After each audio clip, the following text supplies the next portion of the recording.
And we turn now to the issues dividing lawmakers on Capitol Hill, that is, other issues, and that's with our Lisa Desjardins.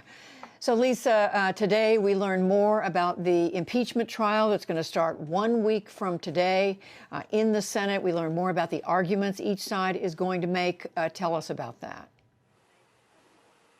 That's right. This unprecedented second impeachment trial for a U.S. president would start with the House Democrats, their brief on exactly the case they're going to lay out, an 80-page pretrial brief. Judy, I want to pull out one quote that kind of lays out what Democrats are arguing here. They say President Trump's effort to extend his grip on power by fomenting violence against Congress was a profound violation of the oath he swore. If provoking an insurrectionary riot is not an impeachable offense, it is hard to imagine what would be.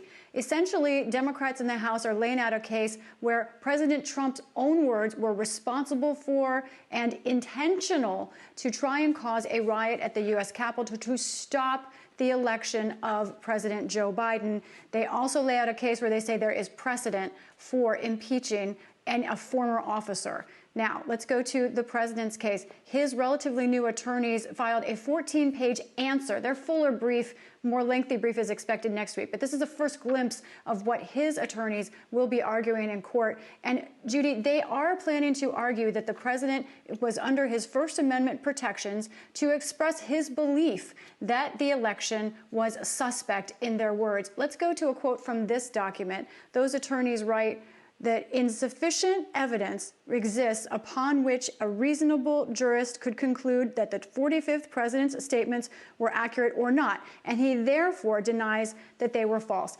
essentially saying that the president could have been right about the election. And in addition, of course, his attorneys argue that this is a moot point because they say that there is not enough constitutional justification for trying a now former president.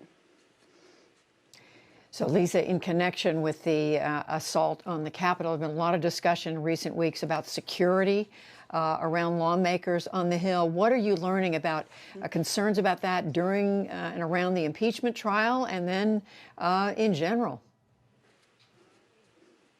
We've confirmed that House Democratic leaders are considering a September 11th style commission that would be an independent look at the events of September 6th, who was behind them, what happened hour by hour, and the lead up to them, as well as the aftermath of them. In addition, House Democratic leaders are working on a potential emergency spending bill to increase security for lawmakers themselves. Now, the Sergeant at Arms has already moved forward with the idea of increasing security at airports, for example, in Washington, where lawmakers land when they arrive here, or for some lawmakers who are under threat in their home districts.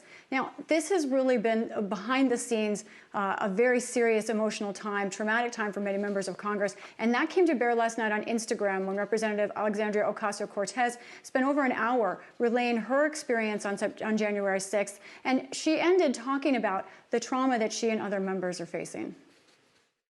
They're trying to tell us that it wasn't a big deal.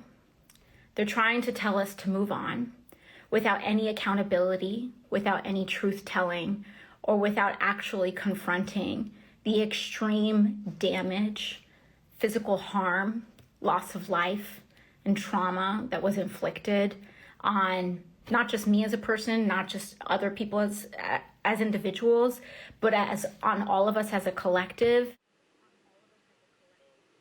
Judy, it's not just mistrust of the Capitol, but a sense of betrayal by some members. And meantime, quickly, Lisa, ideological divisions among Republicans over two high-profile members of the House, Marjorie Taylor Greene, the freshman congresswoman from Georgia, and Liz Cheney from Wyoming.